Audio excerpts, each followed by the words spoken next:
Well, we accepted the deal, as did all the world. It was ჩვენც ისევე როგორც მთელმა მსოფლიომ ეს შეთანხმება მივიღეთ.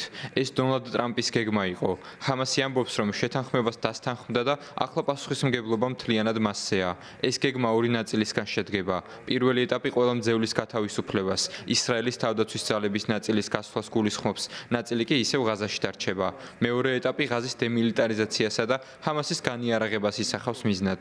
ესაა მოლაპარაკებების პირობები, თუმცა რა თქმა უნდა ვერ გეტყვით დასთანხმდება თუ არა მას ჰამასი. ვფიქრობ, ეს შესაძლებელია და იმედი მაქვს ასეც მოხდება, მაგრამ გარანტიას ვერ გაძლევთ. თუ მოლაპარაკებები ვერ შედგება, ჰამასის წინააღმდეგ ძალის გამოყენების შემთხვევაში პრეზიდენტი ტრამპი სრულად დაუჭერს მხარს ისრაელს. იმედი ვიქონიოთ, რომ ყველაფერი მარტივი გზით დასრულდება.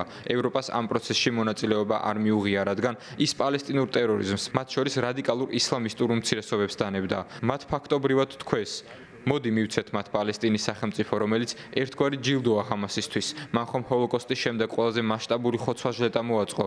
მოგცემთ სახელმწიფოს და თქვენ შეძლებთ ისრაელის წინააღმდეგ ომის გაგრძელებას. სწორედ ამიტომ გახდა ევროპა უმნიშვნელო აქტორი. მან უდიდესი სისუსტე გამოავლინა. თუ გსურთ ტერორთან ბრძოლა, ებრძოლეთ ტერორს. ადექით და დაუპირისპირდით ტერორიზმს. ნუ დანებდებით მათ მოთხოვნებს.